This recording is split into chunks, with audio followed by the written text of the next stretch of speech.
Salam sejahtera, nama saya Eva Syari Ibin dari Kos Diploma Pendidikan Awal Anak-anak. Pagi, nama saya Gloria Aktivia dari Kos Pendidikan Awal Kanak-kanak.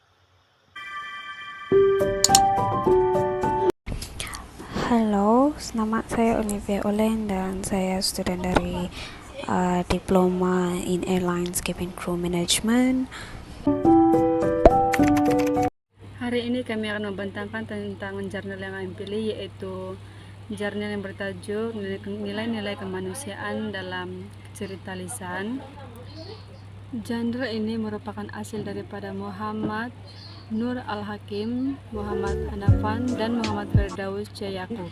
Kajian ini berpaksi kepada dua objektif. Yang pertama mengenal pasti, dan yang kedua adalah menganalisis nilai-nilai kemanusiaan dalam cerita lisan.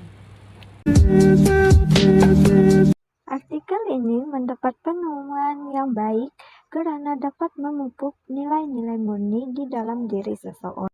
Antara nilai yang dapat dipupuk dalam diri mereka ialah yang pertama nilai baik hati, yang kedua nilai rendah diri, dan ketiga nilai murah hati, keempat nilai sedia memaafkan, kelima nilai persahabatan, dan keenam nilai bersyukur, dan ketujuh nilai taat, dan yang terakhir yaitu nilai percaya kepada Tuhan.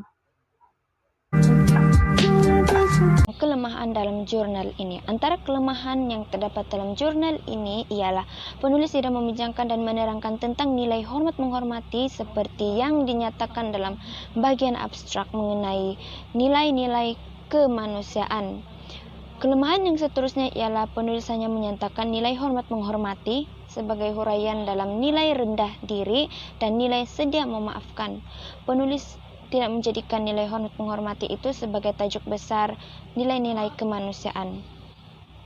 Selain itu, dalam nilai bersyukur petikan 8, selepas dari hari itu, setiap angsa akan ke rumah wanita tersebut dan memberikan sehelai bulu emasnya.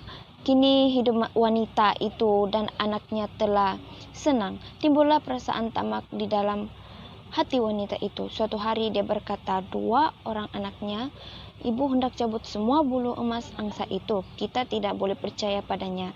Mana tahu nanti dia tak datang ke rumah lagi. Dalam petikan ini tiada menyatakan bahwa si ibu tidak mengendahkan nasihat daripada dua orang anaknya. Dalam analisis kajian, penulis menyatakan nilai hormat menghormati yang merujuk kepada cerita lisan yang bertajuk Ular dan Gurunya. Tetapi penulis tidak menyatakan nilai hormat menghormati dalam senarai yang perlu dibincangkan dan diterangkan seperti nilai baik hati, rendah hati, murah hati, sedia memaafkan, nilai persahabatan, bersyukur, taat dan kepercayaan kepada Tuhan. Pada masa yang sama, nilai taat dalam analisis kajian mempunyai dua cerita lisan yang dinyatakan, tetapi hanya satu cerita lisan yang dilihatkan dalam huraian nilai taat, yaitu mengapa pinggang kera ramping.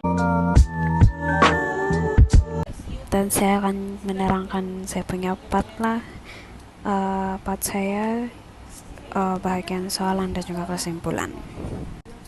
Apakah kepentingan nilai-nilai kemanusiaan dalam cerita lisan? Sejarah lisan adalah sumber yang tidak ternilai yang harus digagalkan sebagai panduan sosial. Ini disebabkan oleh fakta bahwa cerita lisan merangkupi berbagai nilai, terutamanya nilai-nilai manusia yang menggambarkan gaya hidup masyarakat Melayu pada masa lalu. Penyelidikan ini memberi tumpuan kepada dua matlamat, yaitu mengenal pasti dan menganalisis nilai-nilai manusia yang termasuk dalam kisah lisan, dan mengenal pasti dan menganalisis nilai-nilai manusia yang terkandung dalam cerita lisan. Nilai-nilai kemanusiaan seterusnya akan digunakan untuk hipotesis takmilah. Penggunaan teori takmilah digunakan dalam kajian ini untuk meningkatkan tesis analisis kajian. Penyelidikan ini boleh membantu pembaca memahami penceritaan lisan dengan lebih sepenuhnya. Kajian ini kemudian mengambil pendekatan kualitatif termasuk perpustakaan dan metodologi teks untuk mengesahkan bahwa maklumat yang dikumpulkan boleh dipercaya dan metodis.